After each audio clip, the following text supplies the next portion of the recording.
I'm Christella from Fayi, and in case you don't know, Fayi is Greek for food. Today I'm going to show you how to make a lamb and vegetable stew. That's a recipe from my yaya, my grandma. So let's get cooking. So first I'm going to pop into the Thermomix a onion that I've just peeled and halved, as you can see, and a whole garlic clove. And then I'm going to chop those up for 3 seconds on speed 7.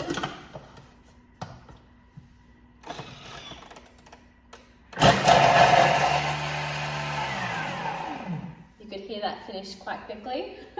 So I just turned it off. It only took really 2 seconds. And then I'm just going to scrape down the sides. And then we're going to add in some oil. So about 40 grams of olive oil. Or you could use butter or any other type of oil that you prefer to cook with.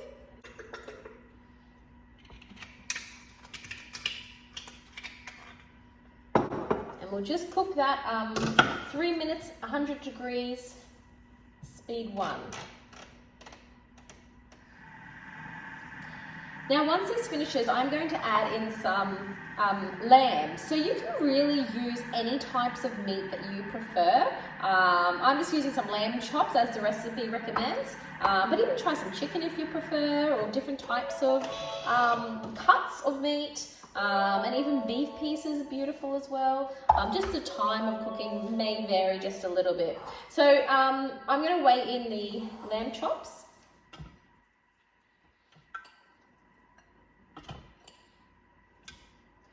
And then I'm going to add in some tomato puree.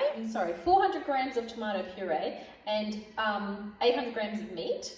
Now, if you are not using a 2.2 litre bowl, you may have to reduce the amount of meat that you're using, because this recipe really maxes out the 2.2 litres. Perfect. So yeah, really stick to the quantities. Try not to go over, because it is really maxed out, this recipe. And then I'm just going to add 50 grams of tomato paste. So I'm going to cook that for 5 minutes, 100 degrees, reverse, on the slowest speed. So just the spoon speed. So now once this is done, I'm going to add in some water. So 400 grams of water. Just wait for that to finish.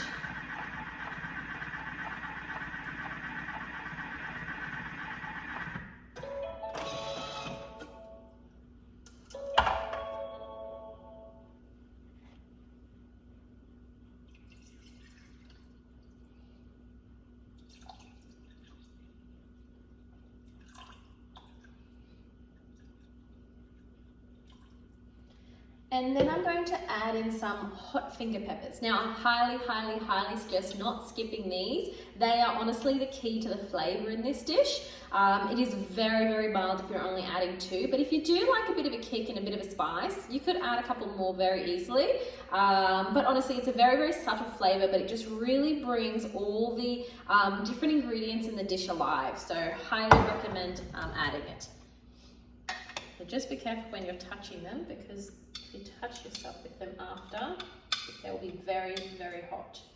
You could definitely burn your eyes. So don't get too close. You can tell I'm a sucker for things that are hot. Can't handle too much hotness, but 2 is honestly a perfect flavour. Now I just add a teaspoon of salt.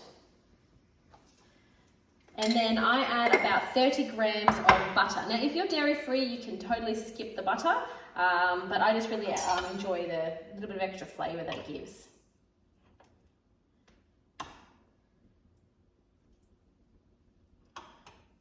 Perfect. Now we're going to cook this again. So we're going to cook this for 15 minutes at 100 degrees. Reverse, slower speed again. Now the beauty of this recipe is that you can really use whatever you want. So in Greek, this recipe is called trelo because it's a crazy recipe. Because it's really made to just use whatever you have in the fridge. So I've given you the ingredients and the steps, so you can follow them if you'd like to be precise. But like today, I didn't have any eggplant, so I'm just going to change it up and put a bit of celery instead, because that's what I have in the fridge.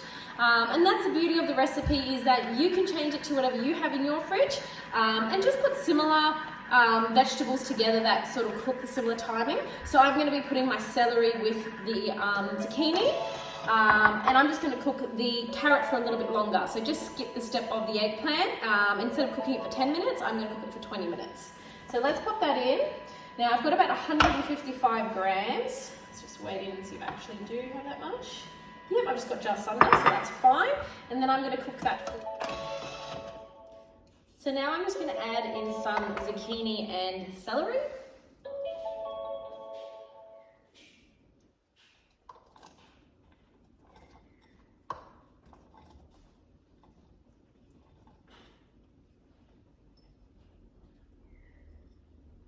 Perfect. And then cook that for a further 10 minutes, 100 degrees, spoon speed. So the last step is just to add a little bit of baby spinach and then just cook it for a further 5 minutes.